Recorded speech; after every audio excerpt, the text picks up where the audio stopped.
I was just gonna say, so you were basically putting your walls up as a child, and then that kept going into your adult life, and which sounds like it worked good for the military, but maybe outside of that, not so good. Not so good. I have what I call my $3 million mistake, and I'll talk about that in a second.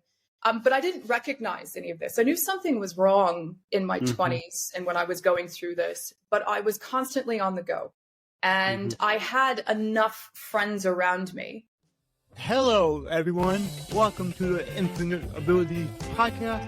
I am your host, Nick Yerhart, and we are here to encourage each other to find our own unique abilities. Let's go. Hello, everyone. So today I have Danielle, and man, she's awesome, and I can't wait for her to tell her story and really, really inspire you. And, you know, we all know that things get tough sometimes, but there's always a way to get through it and see the light on the other side. So, Danielle, can you tell us a little bit about yourself? Yeah, sure. Thanks, Nick. And that means a lot coming from you. So thank you for that. I've got two stories. The one I tell everyone and then the one that I kind of keep to myself. And so I'll kind of give you both. On the professional side, I started my career in the United States military and intelligence community. I actually, the Air Force, I went into the Air Force as an intelligence officer, and they actually paid for my undergraduate degree. But I committed myself to the United States Air Force on the 10th of September, 2001. And the very next day was 9/11. So that was an interesting lesson to kind of learn. Yeah. But I spent about 10 years in that community, everything from being a military officer straight through to helping back-end programs with companies like Accenture and through to more covert programs. And then in 2011, I decided in my late 20s, I had been traveling quite a lot extensively internationally, and I decided I wanted to go move to another country, but really I wanted out of the intelligence community. You can imagine, particularly working with special operations groups, and particularly as a woman, those environments were very hard. They're hard to work in, irrespective of your gender, but particularly as a woman, there was just things that didn't sit well with me. So I moved out to Australia and I worked for companies like Deloitte and Salesforce. I actually was an account executive there and then moved into strategy. And then I worked for companies like Procore where I led strategy. And then over the early 2020s, I got involved with angel investment and worked with seed-funded technology businesses. So I've kind of seen what it looks like from early stage seeds all the way up to scale-ups and then full-fledged businesses, and got to work in those environments. And now I work with clients, everything from corporate strategy to product strategy and technology, and how do you embrace AI and roll AI out across your organization and quantifying ROI on that. Later this year, actually, I should say early next year, I've got a book coming out. It's just been going to the professional editing phases on critical thinking. And that's really the nexus of the two worlds that I've seen between the intelligence community and being a military officer, where complex problem solving and critical thinking are an everyday thing. And then entering into what I call the 99%, the vast majority of the world, where we kind of roll the dice. And if we have those skills, great. And if we don't have those skills, kind of tough luck. So that's the story that I tell everyone. And that's fun. Yeah. The story I don't tell people, or increasingly starting to tell people but never told people, is I'm someone that grew up in a highly traumatic household. I had a lot of trauma at a really young age. If you've ever picked up any kind of psychology book, they'll tell you your childhood's really, really important. Yeah. You don't want to get that wrong. And for no fault of anyone's, for no fault, some of that went really wrong really quickly at a very young age. And so I kind of grew up with this notion of not being vulnerable, not being able to connect into my emotions, and just go at all cost. And the world was a fight. And you can imagine with that kind of attitude going into the military and the United States intelligence community, I was richly rewarded for that. So the first Mm-hmm. 10 years of my career, this kind of notion that the world is not safe, that, keep people at arm's length, relationships are not a good thing, vulnerability is not a Mm-hmm. positive thing. I was largely richly rewarded for that. Not in a mean-spirited way. It was just those attributes Yep. worked really well. So when you were a child, what do you think kind of caused that in you? Yeah, no. So I, unfortunately, my parents had a lot of kind of mental health conditions. So my mother had anorexia and left when I was a very young child. And then my Sorry. father had significant coping issues to deal with that. I think divorce is stressful. Having an only child at home to take care of is stressful. And sometimes we show up in our best selves and sometimes we don't. And so a lot of the structure that you need to really learn what is safe in relationships, and you'll hear about attachment styles, how to develop securely attached relationships, I didn't get. And particularly being an only child, you're kind of, I lean towards self-isolation rather than engaging with people. I was just going to say, so you were basically putting your walls up as a child, and then that kept going into your adult life, and which sounds like it worked good for the military, but maybe outside of that, not so good. Not so good. I have what I call my $3 million mistake, and I'll talk about that in a second. But I didn't recognize any of this. I knew something was wrong in my 20s and when I was going through this, but I was constantly on the go. And I had enough friends around me. Now, I learned later in life that we really weren't well connected, and I didn't actually put in the time that I thought I put into, and that they really weren't well-established relationships. But I didn't know that when I was going through it. And that's something about trauma survivors, whatever your trauma is oftentimes when you're in the thick of things, even after the trauma has happened 10, 20 years later, you actually don't often know what that did to you. And so there's kind of a period of resolve where you're kind of unpacking all these things. That for me happened. And as a coach, one thing that I've noticed, and one thing that I work on with my clients is narrowing down the thing that happened when you were a child that you're still carrying with you as an adult. And a lot of times it's like one single event, and people carry it throughout their whole life. And once you're able to narrow it down and kind of work through it, you don't really fix it, but you work through it, recognize it, and then you see, oh, this is me. This is, let's say somebody else's shirt I'm wearing. Yeah. And then you can really focus on, okay, who am I now? And it's so awesome when I see my clients go through that and figure that out, and then they could just the next time we talk, it's they're different, they're happier, and because they've seen oh, I'm not who I thought I was. So yeah, I think that's really powerful. That's great. There's a book called The Myth of Normal by Gabor Mate, and it's a long read, but it's a really good read. And it kind of talks to the point that you just made, Nick, which is when you have trauma, you have these emotions, and it could just come from a single event.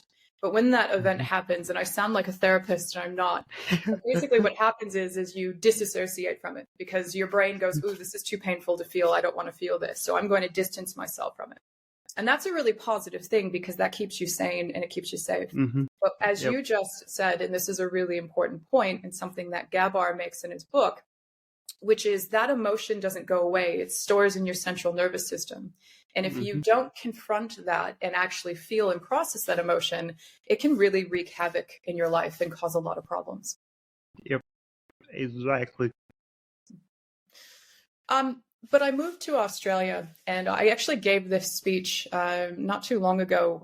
The analogy I give it's not a real situation, but the analogy I give is it was like going from Damascus to Disneyland. And the reason I say that is that the skills that I had were well placed for Damascus, right? I knew how to survive. I knew how to fight. I was tough, didn't have a problem in that domain. But now suddenly I found myself in an environment where I had significant amounts of choice. It was reasonably healthier.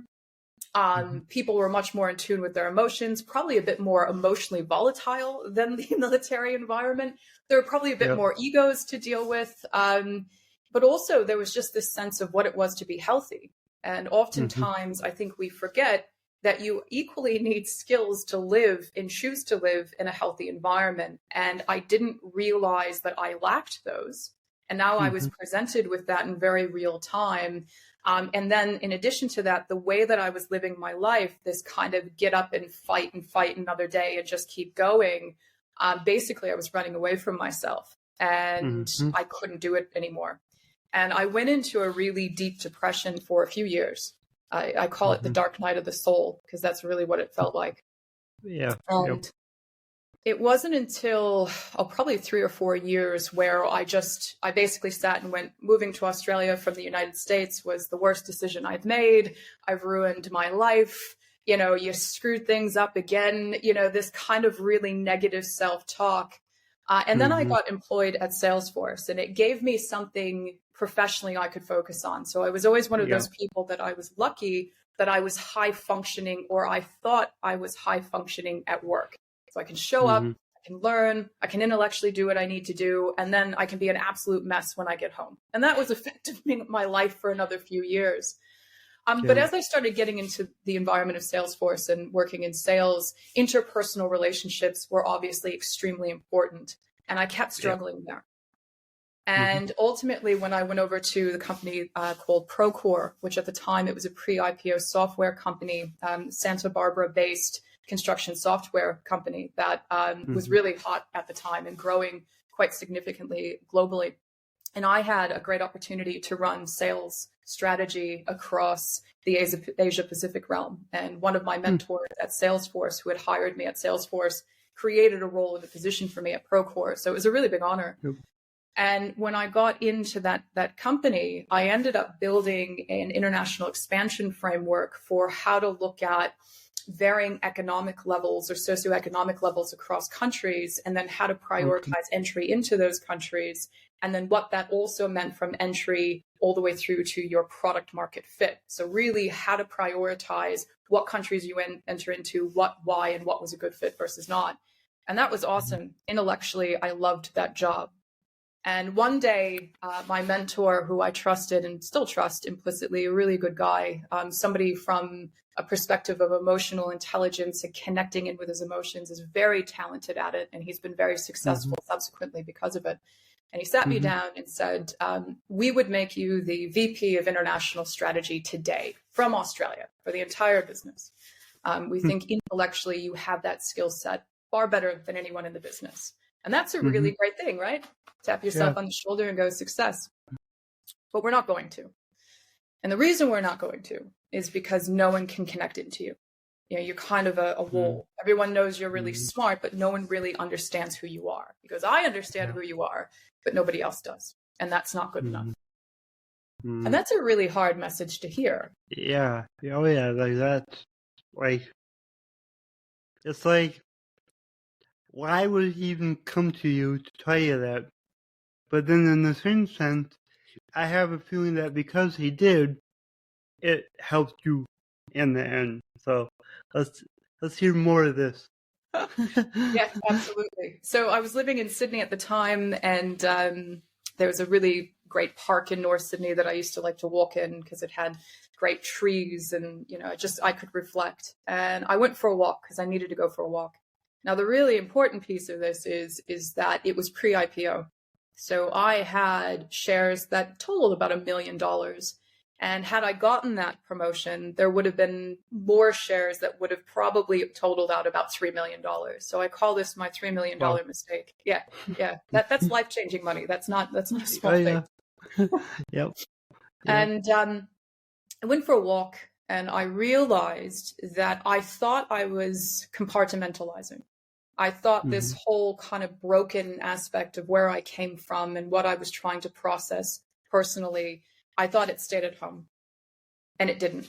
And my fear of vulnerability and my fear of letting people in, and really just fear in general, was now preventing me from going any further in life. And if I didn't take a look at that, sorry. Yeah, and like that's one thing that a lot of people like don't realize a lot of the times is you don't leave things at home. You know, like you're saying, it goes with you everywhere. You might not realize it, but everybody else does, and that's why it's so important to focus on you, focus on how you show up, focus on how you're talking to others, and just really realize, like, how am I showing up to the other people in my life? So yeah, that's important. That's such a great point. And my mentor would say that. How do you make people feel?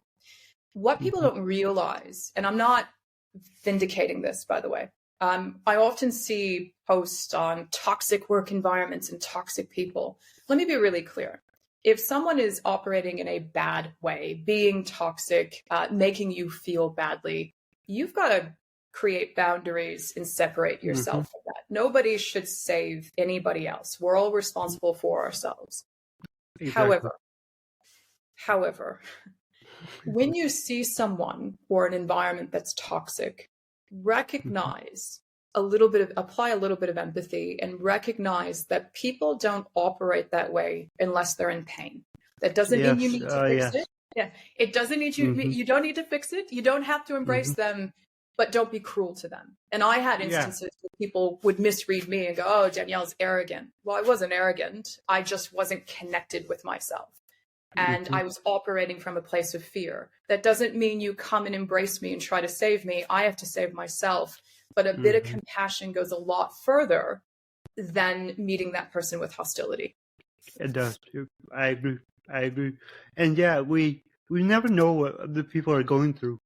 So just, give people just, like you said, empathy. And just, you can distance yourself, but, just understand that they might be going through something at home that you couldn't even understand. So yeah, I think it's really important. But I walked through that park and I came to the realization that I probably needed to change. And if I didn't change, I wasn't going to go any further. It had nothing to do. And one of the things I realized was when I was younger, my father would always make a point of, you need to be intelligent, you need to be smart. And was a bit denigrating at times. And one of the things I took into my adult life is I need to prove I'm intelligent. Well, that actually is, little Danielle trying to prove to her father that she's smart. And we all do these things. We all carry these things. But really what I needed to do, and is the point that you just made, was not lead with, look how smart I am, but how do I make people feel? How am I fitting into this environment? How are other people reacting? And how are we collectively getting something done? At that point in my life, I didn't understand that. And this was the beginning event that kind of helped me thaw a little bit and understand that from a more empathetic position. So I'm really glad he had that conversation with me, because had he not, I don't know when I would have come to the realization. Exactly. And I've had situations in my life where friends and family have came up to me and been like, this is how you're acting lately, and this is how you're making people feel. And it's like, oh, I didn't know. Like, but then when I go home that night and I'm thinking about it, I'm like, yep, they're right.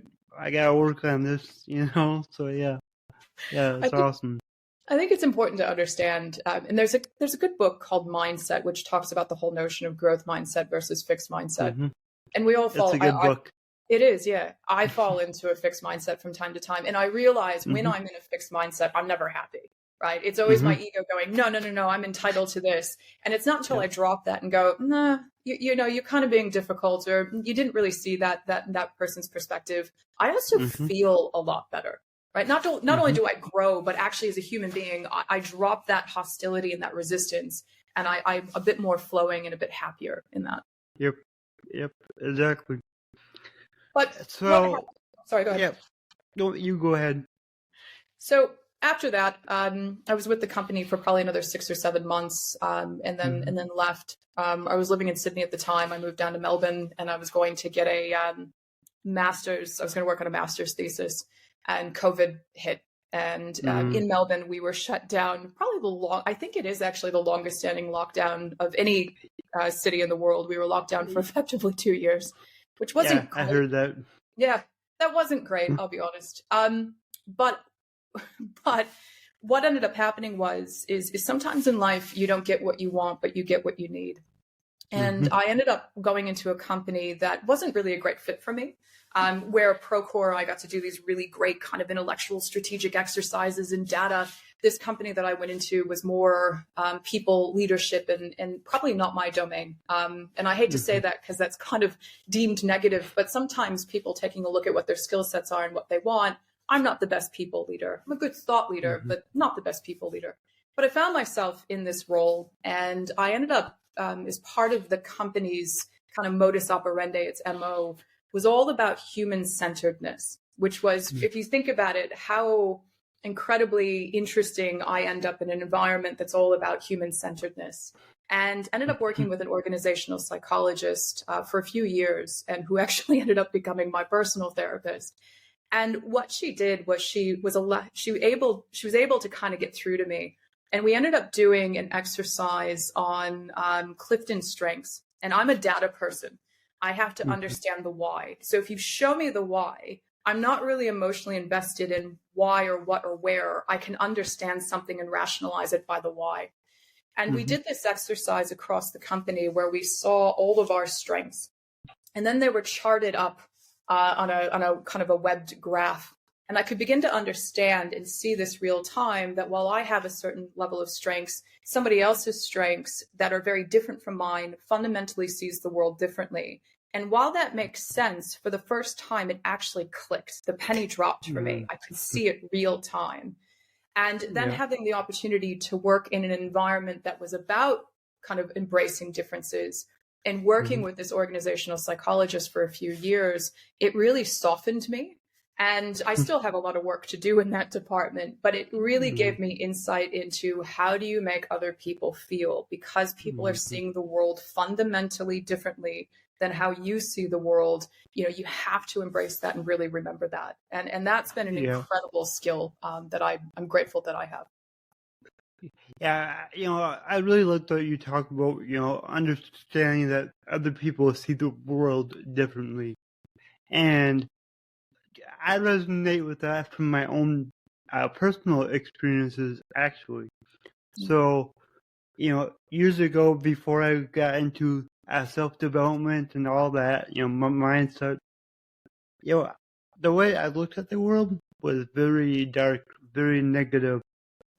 And I would see like a lot of negative things happening in the world, happening around me, and I just realized this like probably a few months ago. I was like,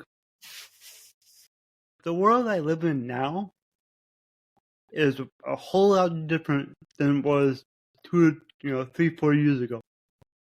And the world didn't change. I changed. Yeah. So therefore, I changed what I see. I changed how I understand things. And, I think really importantly, I changed what I allow to come into my mind. I don't watch the news anymore. Because that's full of, I'm not going to get into that. But, and I don't, consume a whole lot of social media anymore. And everything that I do consume on there is mostly like mindset, education, business. And it's like, wow, you can literally change the world you live in just by changing yourself. It all starts with you. And ends with you. Yeah. Yep. Yeah, really, really great. I used to have another mentor who used to say, Danielle, life's a team sport. Yeah, but you're the player on the field, right? You're the one. Yes, it's a team sport, and yes, working with other people, but at the end of the day, it's you. You have to live with you. Yeah. And how are you performing? Yeah. And sometimes you have to be selfish like you do. You have to be selfish and take care of yourself first. Yeah. Mm-hmm. Yeah. I'm glad you said that. So I decided I always wanted to write a book. And I enjoy writing. I don't know about you and your listeners. You need to have one or two things or a few things that they're joyful, they're transcendent. There's something about that gives you inner peace. And writing is one of those things for me. And so I always wanted to write a book. I never thought I'd write a book on critical thinking. That wasn't really what I was. In fact, I always love when people are like, oh, you're writing a book, and they're really interested. And they're like, what's the topic? And I'm like, critical thinking. And immediately they just lose interest. But what I like about I'm interested, just saying. But what I like about what you just said in this notion of critical thinking, why I decided to write a book on critical thinking was one, and I talked about this, is the nexus between what I saw as a military officer and what I've seen in the commercial world, but also my own personal journey. I think people forget that things like cognitive behavioral therapy and working through trauma and even if you haven't been through trauma, just working through life. It doesn't, you can come from an idyllic environment and still have troubles and problems, right? And feel pain. And it's a very human thing.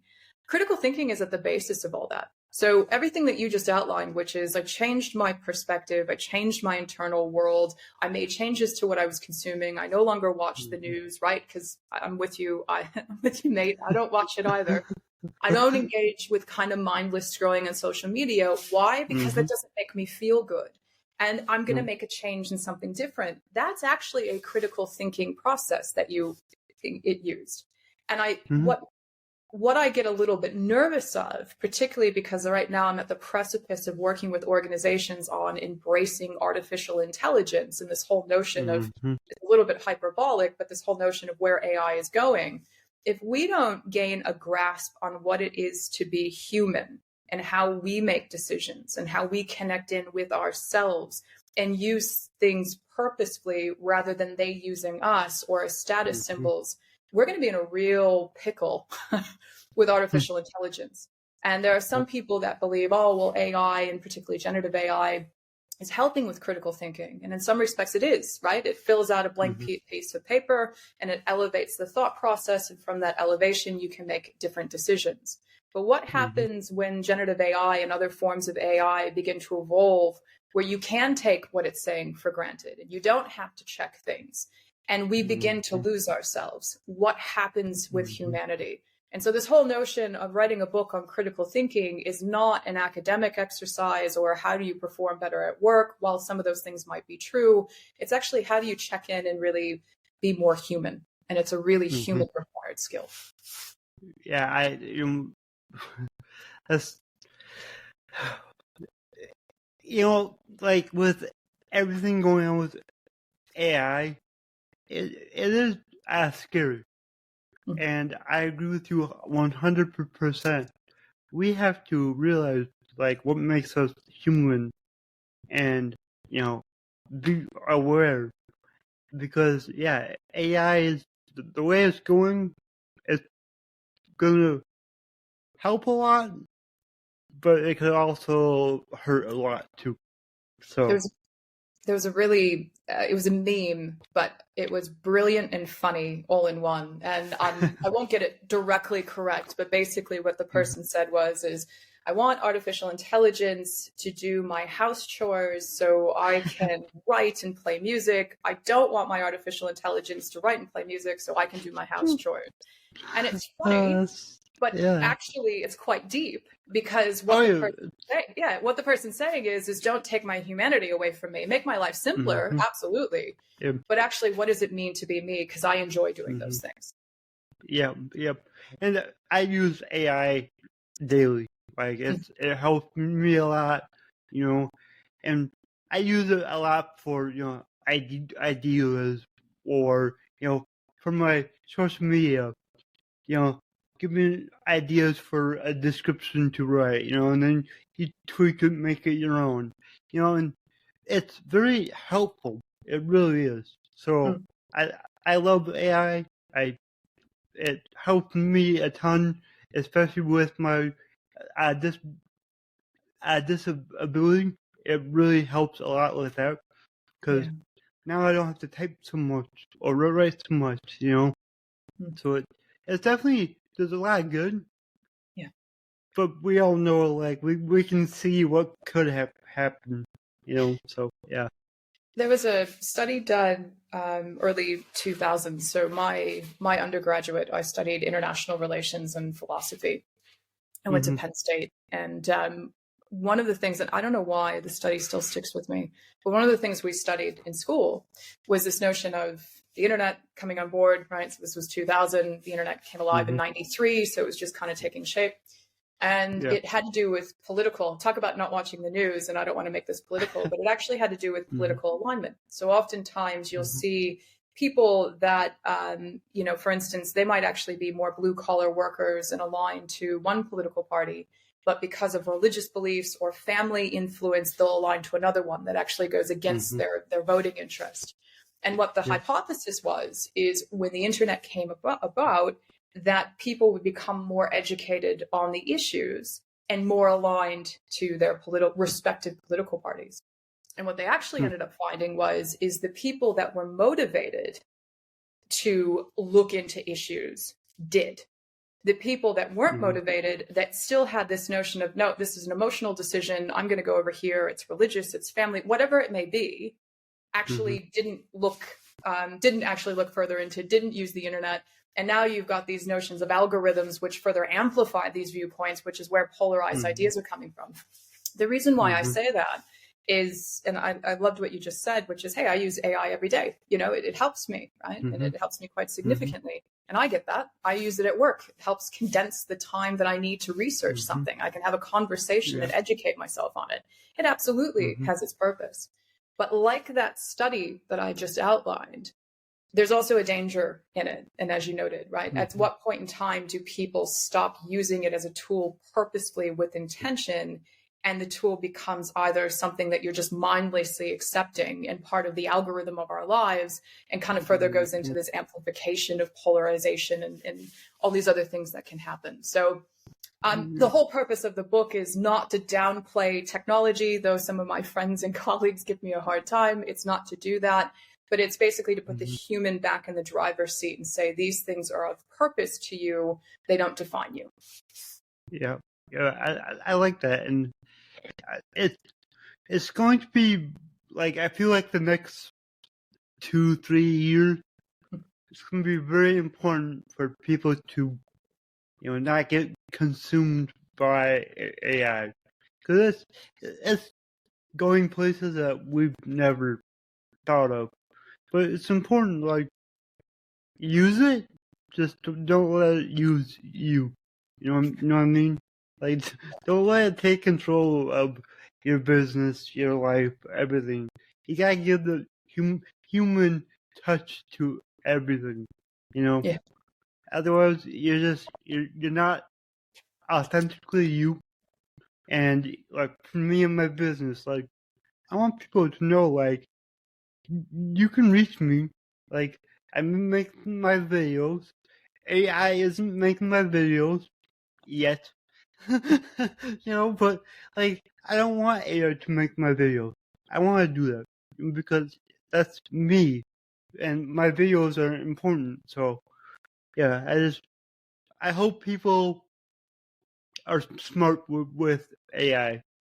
So, yeah. And I think the human race is at an inflection point. One of the points I make in the book, I'm sorry, I keep talking about the book, but one of the points that I make in the book is that's good. We were never taught how to think critically. Never, right? There was a study done by the Reboot Foundation, which is a Paris-based organization, and they went out to the general public, and I think they talked to about 1,500 people across Paris. And they said, hey, how important do you think critical thinking is? And about 90+% came back and said it's an incredibly important skill. And then they said, well, when's the last time you studied it? When was the last time you engaged with it? And about 60 or 70% said, I don't even recall learning it. And when they asked the general public who's responsible for teaching it, about 40-50% kind of universally said parents or teachers. About a quarter said, well, the individual themselves. But why I point that out is that we were never taught the modern, and when I say modern, I mean going back to kind of the early 1900s, the modern way of educating people is very didactic. It's very rote memorization. I'm going to give you knowledge and you're going to regurgitate that knowledge. We were never prepped. And even now, with technology being where it's at, prepped to go into a world where we're promoted for questioning things or disagreeing or some form of dissension or being our authentic selves. That's not necessarily promoted. And so it's a really important inflection point that we're at as a species. Yeah, and I think now more than ever, it's important to find your own education on a lot of things, because this school system is good, could be a lot better, let's just go there. And but like for me, I didn't go to college because I didn't see a purpose in it for me and what I do. And I think all of us can relate when we're growing up. Our whole family is always talking about, oh, you're gonna go to college. You're gonna go to college. Like, no, I'm not. I didn't. So, and like, I know there's so many other resources out there that actually teach you what you need to learn. Where like you go to college, you gotta do however long in the generals and learn more stuff that you will never use in your life. Just like half of the schooling you went through for 12 years. You don't use a lot of it, but what you can use is a course. What you can use is a book. Books are like my go-to for everything because there's somebody out there that has done what you want to do, and then they wrote a book about it. So just find that book, read that book, copy what they did, and there you go. So I think that's like so critical for people just to realize there's other sources out there for knowledge other than schooling. I did do a bunch of schooling. Now, part of that, it was for me and I enjoyed it. But the other part was, you just outlined is it was just expected. And that's a very American, not just American, but I'm a dual citizen. I live in Australia now. Not to say that Australians don't get educated, because they do, but it's not nearly as pushed as much. In America, it is, no, you graduate high school and then you go to university, and if you don't, well, then something bad's going to happen to you, which is just a ridiculous notion. But I got an MBA, and I'll tell you that I learned more about business when I was a salesperson at Salesforce and how companies make decisions and what their value chain looks like. I learned more by going out and doing than I learned from sitting in a classroom. So I agree. I love that you said that. I agree with you. Or traveling, right? I learned more about the human race and people and my own belief systems by actually traveling and seeing what other people do. Yeah, I just love that you said you learn more by going out and doing. Right? That's the key right there. Is actually doing things, and sometimes, well, a lot of the times, let's be honest, you learn things the hard way. You screw it up, and then you learn, oh, don't do it that way. But then guess what? You don't do it again. So that's what's important. I think also what's important is following your heart and living true to you. So, for me, I wanted to go to university. I got there, I had my struggles, but I got there and I did it, but I enjoyed it. And that's something that I enjoyed. But to somebody else, that may not be their path. It may not be something they want to do. And that's okay. Go find what works for you and do it to the best of your ability. Yep. I love that. All right. So my slogan is, your abilities are infinite. But what does that mean to you? So, sorry, can you repeat that? Or, I didn't hear the part. My slogan is, your abilities are infinite. abilities. What does that mean to you? Yeah. That's a deep question to ask somebody, like, very quickly. That's something I would actually have to ruminate on a bit. So my answer in a 2 hours time, it might be different than right now. Yep. So it means a couple of things. One, I always thought when I was a kid that everyone in the world, it was kind of like a puzzle, and everyone had a piece of the broader puzzle. So everyone was kind of equal in that piece in the puzzle, but we all fit equally in that puzzle. And subsequently, we all have our own strengths and superpowers that are unique to us. But what I've also learned across my lifetime is, and you said abilities are infinite. While the possibilities are endless, it also requires work and dedication. There are things that I, for instance, writing or my professional career, or, just being a good person and trying to optimize who I am has required self-reflection and work and determination and dedication. And so when you say, your abilities are infinite, to me, that means that we've all got them. We've all got our superpowers. Don't take them for granted, right? Use them for good. There's a reason why you have them, and you can give back to the world. But at the same time, they do come at a cost. And there is a focus. There's a need to evolve. And there's sometimes some need for determination in that. So that's kind of what, and the 2-second response back, that's kind of where I land on that one. Hey, that's exactly what I wanted. Just that. Let's just go. So yeah, that's awesome. So how can people reach out to you? How can they find you? And then please, name the title of your book again. Yeah, absolutely. Happy to. So the book comes out early next year. I was hoping this year, but it has to go through a more condensed editing process. The book is called The Critical Thinking Gap, Why the Gap Exists and What You Can Do About It. How people reach me. So I'm under the name Dannielle K. Pearson. You can either search for me on my website, so just DanielleKPearson.com, or I have a presence on LinkedIn that you can find me. And I do write articles. A lot of times it's just on topics I find interesting. So everything from where does courage come from, to what is critical thinking, to concepts in agile strategy, whatever the topic is for that particular week. But I do write and put out content fairly regularly on that platform.